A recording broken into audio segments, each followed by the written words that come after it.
When I saw the President of Australia trying to shake hands with a firefighter, I asked myself, how come the fire lasts for so long?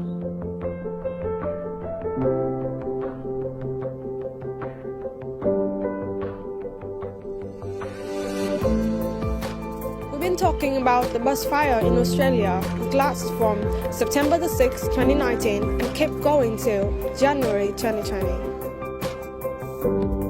This is what's happening on Earth, and we cannot turn a blind eye to it any longer.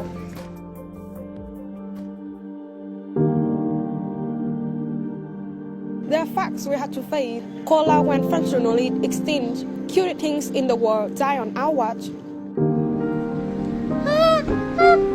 Although everything we do contributes to this system of destruction, we're trapped in.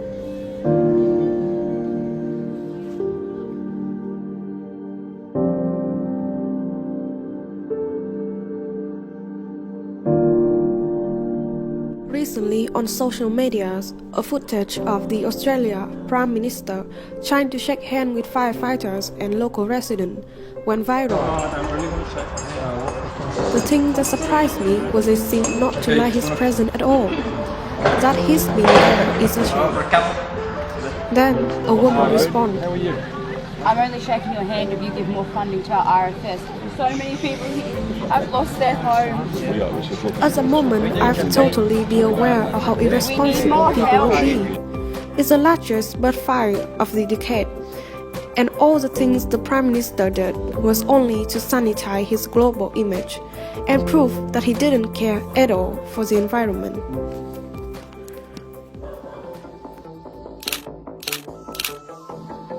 This bushfire season is considered a disaster of the last decade, and it seems not to stop anytime soon.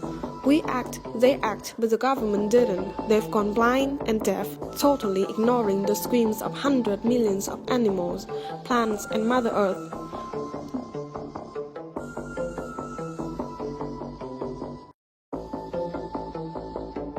The holes of the ozone layer are expanding, and they're continuing to do so.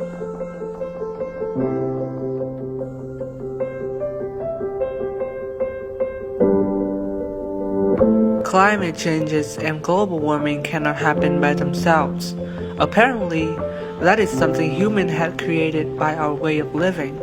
Throughout human developments, we have been cutting down lots of trees, building thousands of cities, creating tons of industries, all of which have been contributing to global warming. We started breaking carbon dioxide record in 1950, and we haven't stopped since. Why?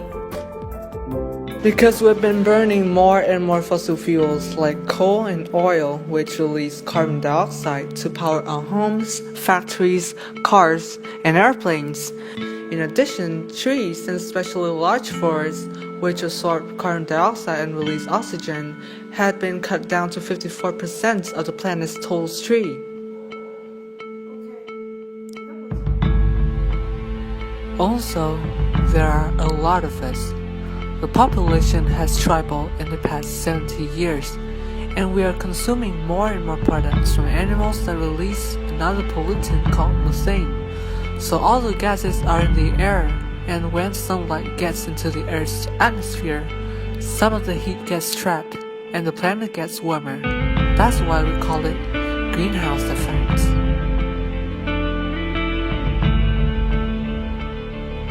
But the Earth won't get this critical without the appearance of a factor, which is the neglect of humankind.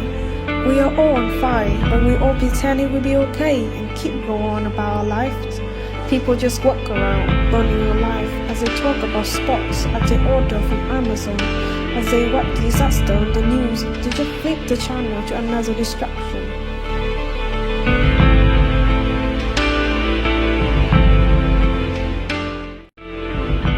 Science is dense and politics get in the way.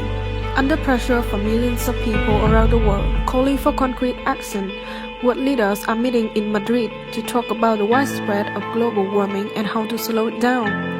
However, nothing has changed since the so-called Paris Agreement signed in 2016. The The promises are the same, and the inaction is the same.